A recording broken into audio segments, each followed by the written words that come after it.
আসসালামু আলাইকুম, প্রত্যেককে স্বাগত জানাচ্ছি আজকের ভিডিওতে। আজকে আমরা কথা বলবো 18তম শিক্ষক নিবন্ধন ভাইভা পরীক্ষায় যারা এখন এসএমএস পাননি তাদের করণীয় কী, এবং পাশাপাশি অনেক গুরুত্বপূর্ণ আপডেট নিয়ে কথা বলবো। সেই সঙ্গে ভৌত বিজ্ঞানের যারা ভাইভা দেবেন তাদের উদ্দেশ্যে কিছু করণীয় কথা বলবো।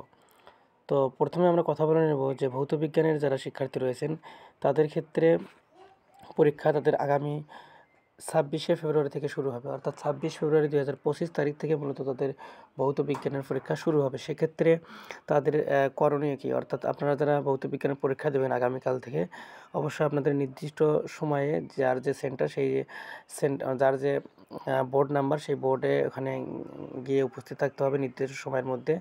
এনটিআরসির অফিসে যেতে হবে, গিয়ে আপনাকে নির্দিষ্ট যে কাগজপত্র, শিক্ষাগত যোগ্যতার যে সনদপত্র এবং নাম্বারপত্র এগুলো নিয়ে যেতে হবে।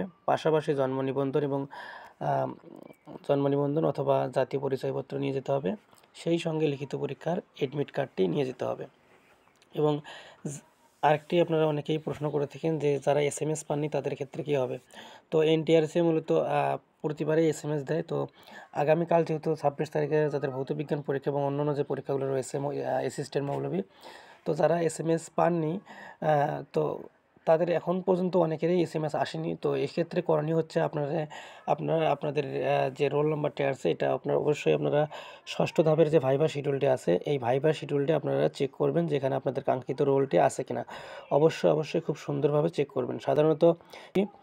এবং সেই সঙ্গে যারা ভৌত বিজ্ঞানে ফিজিক্স এবং কেমিস্ট্রি তাদের মূলত ভাইভা শিডিউল প্রকাশ করা হয়েছে। তো আপনারা আপনাদের রোল নাম্বারটি গুরুত্ব সহকারে দেখে অবশ্যই ভাইভায় অংশগ্রহণ করবেন। এবং মনে রাখবেন আগামী 26/2/2025 তারিখে ভৌত বিজ্ঞানের ভাইভা শুরু হবে, অর্থাৎ অ্যাসিস্ট্যান্ট মৌলভী পরীক্ষা রয়েছে, পাশাপাশি আপনাদের ভৌত বিজ্ঞান যাদের ফিজিক্স কেমিস্ট্রি তাদের পরীক্ষাও শুরু হবে। সুতরাং আপনারা আপনাদের কাঙ্ক্ষিত রোল নাম্বারটি দেখে পরীক্ষায় অংশগ্রহণ করবেন, ভাইভা পরীক্ষায় অংশগ্রহণ করবেন। অবশ্যই ভিডিওটি আপনাদের বন্ধুদের মাঝে শেয়ার করতে ভুলবেন না। Thanks for watching. আসসালামু আলাইকুম।